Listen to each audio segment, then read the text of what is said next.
Greetings, St. Paul's Church. Welcome to my humble kitchen. Actually, I'm at a retreat center in Connecticut doing committee work with my denomination. And this is literally Phil Donahue's kitchen, the TV personality Phil Donahue.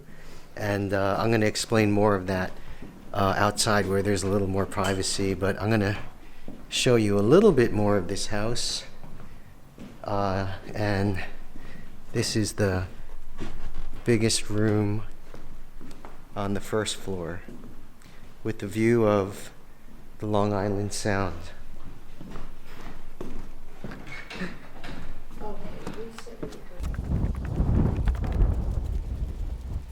So I wanted to explain a little bit more about this house. Several decades ago, Phil Donahue bought property on the Long Island Sound, and the story is he was unhappy with the two houses on his property, and this was one of the houses, and he donated it to this Catholic retreat center on the Long Island Sound in Connecticut. And to get it here, it was quite a hassle. They disassembled the house, they put it on a large boat or a barge. They shipped it here on the Long Island Sound right here, and they set it up. And this is where we've been staying and not sleeping and also having our meetings. And I thought that was such a brilliant move because I don't think this was his intention, but for decades, people have been telling this story. And for decades more going into the future, people will continue to tell this story of all the inconvenience and nuisance and whatever dollar amount he paid to ship his house here to give it as a donation to this retreat center. And the reason I'm filming the video here today is I just wanted you to be able to enjoy some of the view and some of the atmosphere here on the beach. And it was brilliant because once again, people are going to talk about it, and he will be remembered for what he did. And I wanted to share this message that I wanted to challenge you. What are people going to talk about you? What are people going to remember about you? And I have a feeling that at the end of the day, it's going to be what you gave or what you sacrificed. I just want to give you a little bit better view of all these seashells, and I can't find them now, but there were quite a few oysters on the floor this morning. Anyways, you're probably thinking what I'm thinking, and if you are, I'm thinking, yeah, I want to be a generous giver, an extravagant giver, but I'm not rich.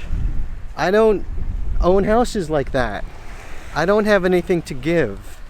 And that's where I want to challenge you that you can be an extravagant and sacrificial giver.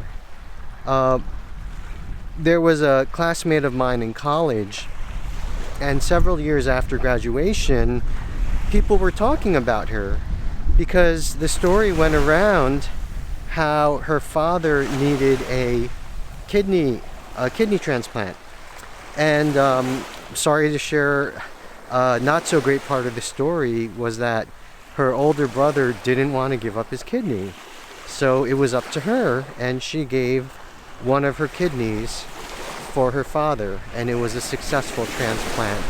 And it's interesting, out of all the stories we tell and remember about her, that's the one that stands out, and that's the one she'll be remembered for, that she was sacrificial. I forgot to mention the Bible verse I wanted to mention today, which is John 15:13. I love this verse. Greater love has no one than this, that one lay down his life for his friends.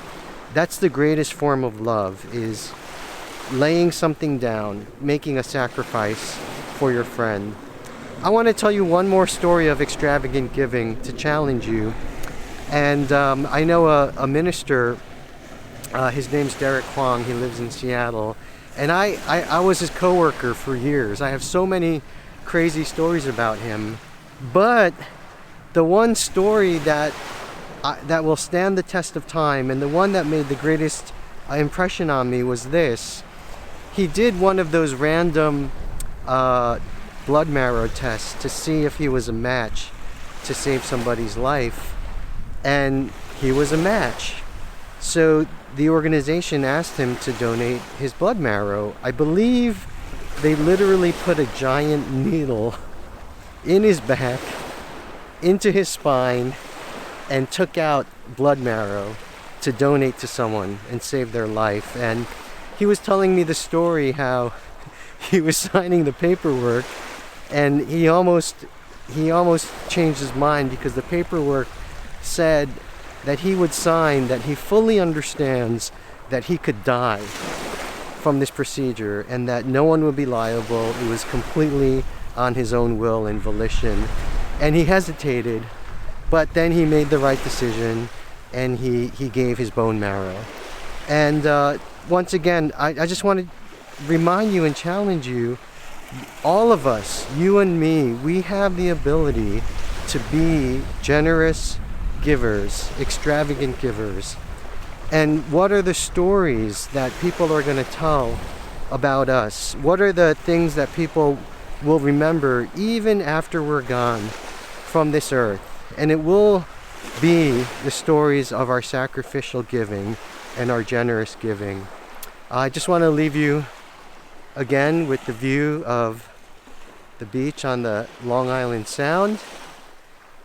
Thank you for watching today, and looking forward to seeing you on Sunday.